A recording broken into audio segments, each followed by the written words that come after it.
Why'd you just make me park all the way over here?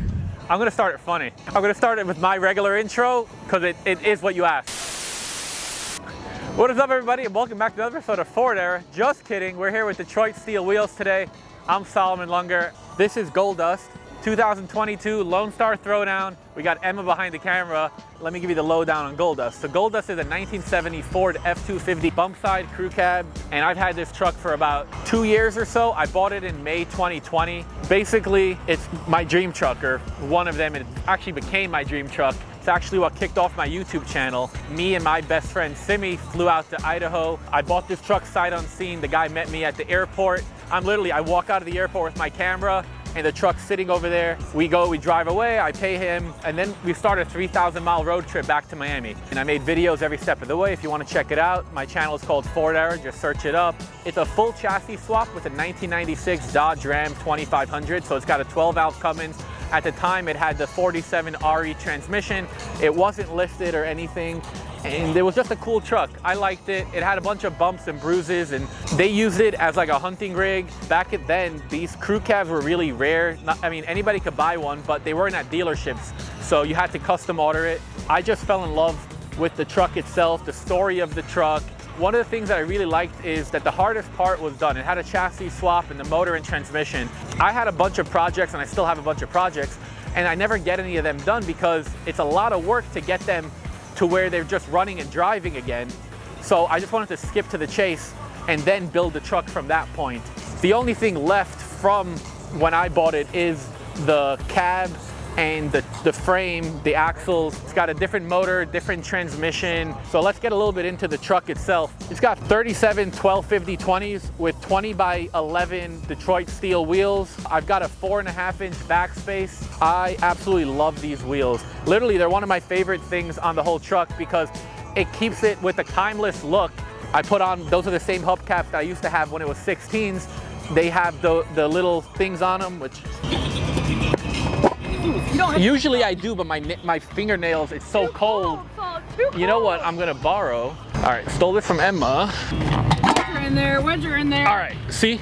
Yes. So look how awesome Detroit steel wheels are. You get your regular hubcaps. They could either put these on for you if you tell them, which I didn't know you had to tell them that. But now that I know that, I'm never gonna drill them myself again. But they sent me out like a very simple thing. I just used some really good rivets and put them where I want it to be. And it's literally this simple. You line it up, boom.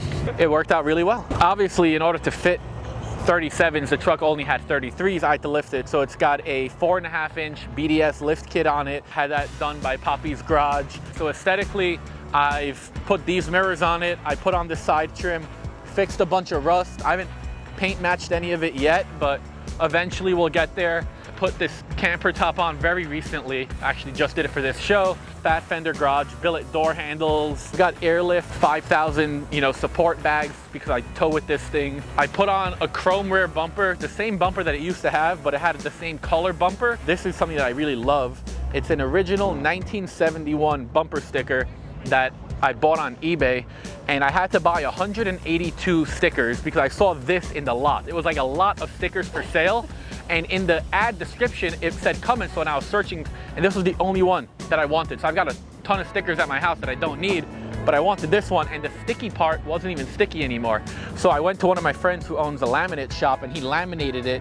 But that's an original 1971 Cummins sticker, which I thought was cool, because I don't have like Cummins badges all over to show everybody, and I just told you guys there's a Cummins under the hood. These are all American billet, just little trim ring. I just wanted to bring a little bit more chrome out. This truck was actually a really basic truck. So for Ford, custom means cheapest one they had. The truck's not finished, it's a work in progress. I put seat out of a 2015 Ford F250. I'm using Fat Fender Garage's brackets that I modified. These are meant to be welded in, but I bolted them in.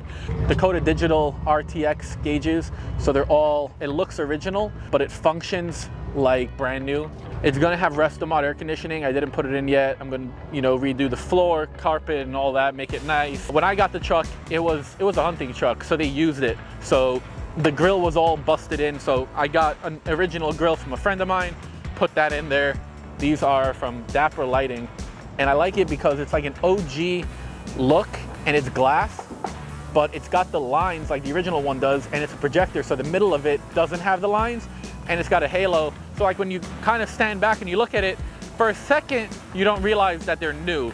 And I like that, just to keep it a little bit classic. Under the hood over here, we have a 12 valve Cummins that is built up.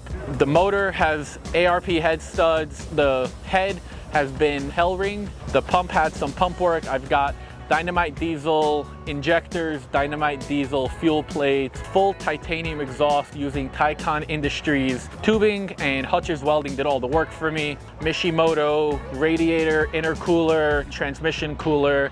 It's got a diesel power source, Turbonator 467.7 turbo that pushes a crazy amount of boost, all-American billet hood hinges, and that computer controls my Allison transmission. It's got an Allison 1000 6-speed transmission, which I just put in. Emma said I need to figure out what I want to promo and tell all of you guys. If you're not already, check out Ford Era on YouTube. If you're on Instagram, it's The Ford Era. I'm also the editor for F100 Builder's Guide magazine. We're a quarterly print magazine. So if you head on over, search anywhere F100 Builder's Guide, you want to check out a cool magazine.